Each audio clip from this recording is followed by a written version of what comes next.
आप सभी का हमारे चैनल आयुर्पथगामिनी बाय जीसीएम में हार्दिक स्वागत है।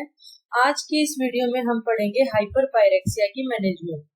हाइपरपायरेक्सिया पार्ट 1 में हमने हाइपरपायरेक्सिया का introduction, definition, sign and symptoms और उसकी इन्वेस्टिगेशंस के बारे में हमने कंप्लीट पढ़ा था।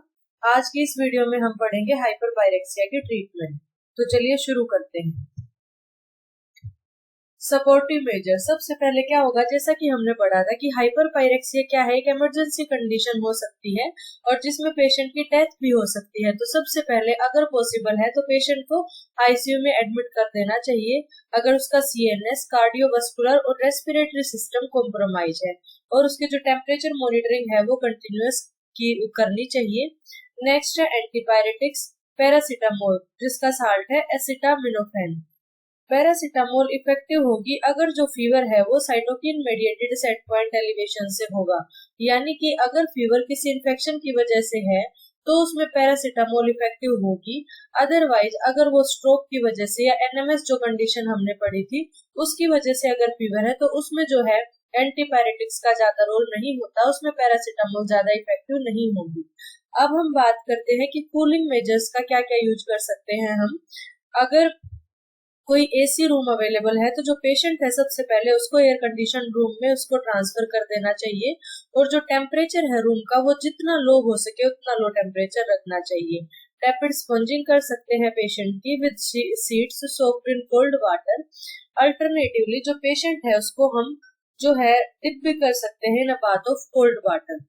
और जो बात हम देंगे पेशेंट को कोल्ड वाटर की उसमें हम अल्कोहल भी ऐड कर सकते हैं। अल्कोहल ऐड करने का कारण क्या है कि अगर कोल्ड वाटर में अल्कोहल ऐड किया होगा तो जो अल्कोहल है वो हेल्प करता है हीट लॉस में, तो बॉडी से हीट लॉस जल्दी होगा तो जो टेम्परेचर जो रेज्ड है वो टेम्परेचर डाउन आ जाएगा।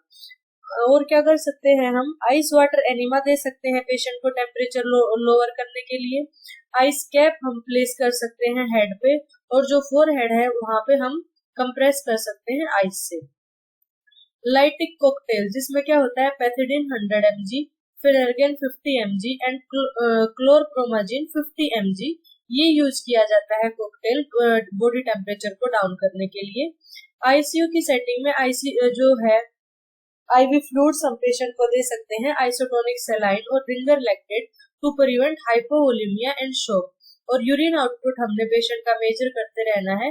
मेन हमारा गोल क्या रहेगा यूरिन आउटपुट की, जो यूरिन आउटपुट है वो 0.5 ml पर किलोग्राम पर आवर के हिसाब से 0.5 से ज्यादा ही रहना चाहिए।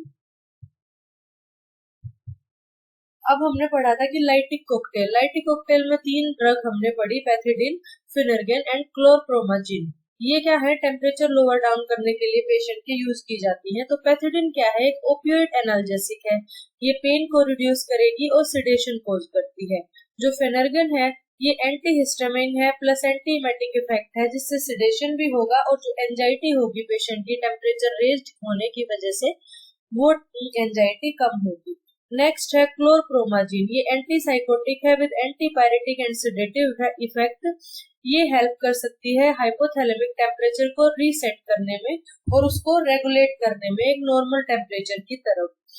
तो ये सब जो कॉम्बिनेशन में ये लाइटिक कॉकटेल ये काम करती है सीएनएस को, प्रमोट करती है वेसोडाइलेशन को और टेम्परेचर को इफेक्टिवली ये रिड्यूस करती है। नेक्स्ट, जैसा कि हमने पढ़ा था कि हाइपरपायरेक्सिया जो होता है वो काफी सारे कारणों से हो सकता है, उसके इन्फेक्टिव कोज भी हो सकते हैं और नॉन इन्फेक्टिव कोज भी हो सकते हैं। इन्फेक्टिव में कोई सीवियर इन्फेक्शन लाइक मेनिंजाइटिस की वजह से, एन्सेफेलाइटिस की वजह से या नॉर्मल मलेरिया या टाइफाइड की वजह से भी अगर इन्फेक्शन परसिस्ट रहती है तो हाई ग्रेड फीवर हाइपरपायरेक्सिया की कंडीशन हो सकती है। और नॉन इन्फेक्टिव कोज भी हमने उसके पढ़े थे हाइपरपायरेक्सिया के। तो जो भी कोज होगा, मेनली जो ट्रीटमेंट डिपेंड करेगी वो कोज के ऊपर डिपेंड करेगी। तो जैसा भी अंडरलाइन कोज होगा उसी के अकॉर्डिंग जो है ट्रीटमेंट की जाएगी। सबसे पहले अगर इन्फेक्शन है तो सबसे पहले एम्पेरिकल एंटीबायोटिक जो ब्रॉड स्पेक्ट्रम एंटीबायोटिक है वो हम पेशेंट की शुरू कर देंगे। Then de escalate after culture, patient का कल्चर कराएंगे। कल्चर कराने के बाद जो भी स्पेसिफिक एंटीबायोटिक होगी तो उसके हिसाब से हम ट्रीटमेंट को नैरो डाउन कर देंगे। नेक्स्ट है एनएमएस। अगर एनएमएस होगा तो हमने पढ़ा था कि जो ऑफेंडिंग ड्रग है उसकी वजह से एनएमएस होगा, मसल रिजिडिटी होगी, तो उस ऑफेंडिंग ड्रग को बंद करना किया जाएगा सबसे पहले। देन डेंट्रोलिन या ब्रोमोक्रिप्टिन में से कोई ड्रग है जो पेशेंट को हम देंगे।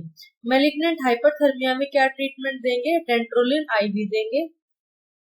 अब ये जो डेंट्रोलिन और ब्रोमोक्रिप्टिन हमने पढ़ा, ये जो नीचे दिया गया है, डेंट्रोलिन क्या होती है? मसल रिलैक्सेंट होती है।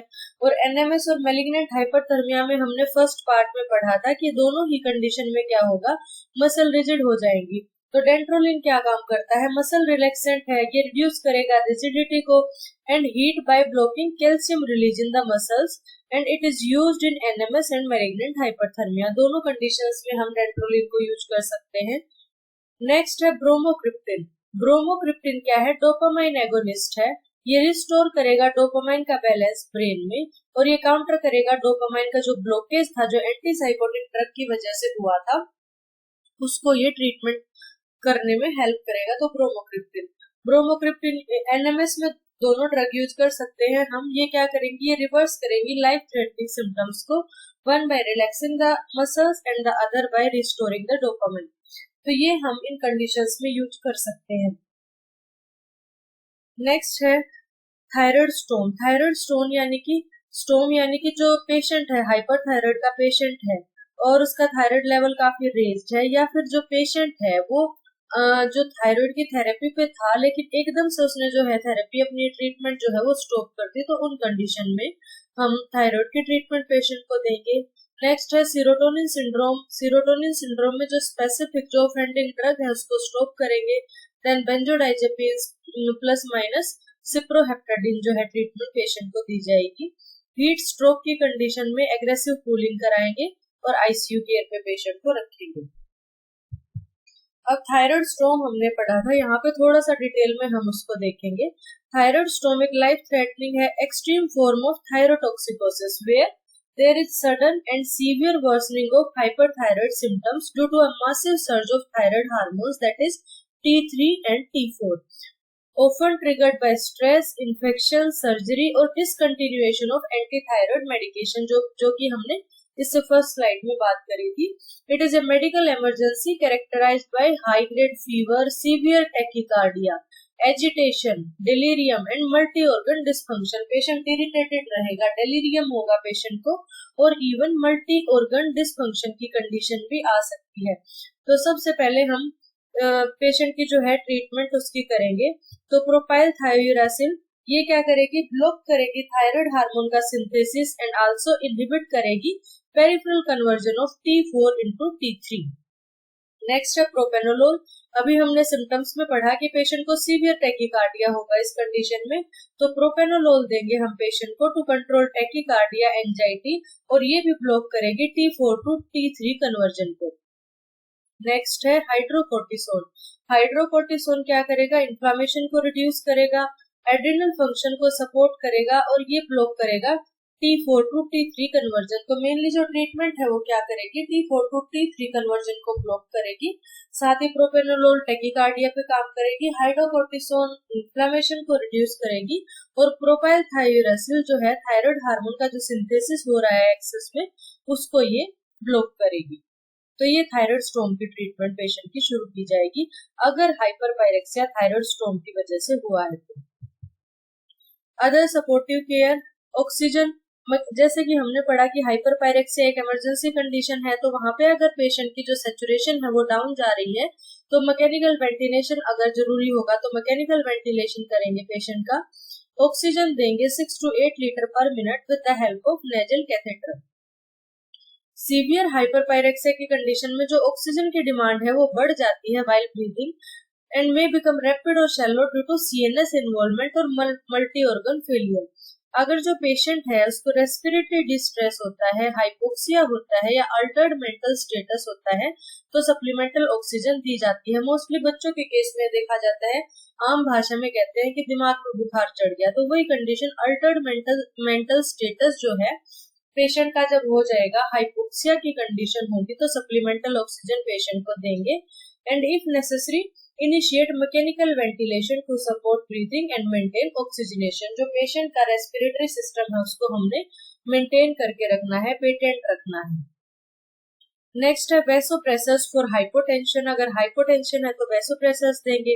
हाइपरपायरेक्सिया में क्या होता है, सीवियर वैसोडाइलेशन हो जाती है, डिहाइड्रेशन और शोक, इन सब की वजह से हाइपोटेंशन हो सकता है। कैसे, अगर हाइपरपायरेक्सिया है तो हीट बढ़गी, तो हीट की वजह से वेसल्स डायलेट हो जाएंगे, और ब्लड प्रेशर क्या होता है, ब्लड का प्रेशर होता है on the walls of vessels. तो अगर वेसल डायलेट होगी तो जो ब्लड प्रेशर है वो कम हो जाएगा, हाइपोटेंशन की कंडीशन हो जाएगी।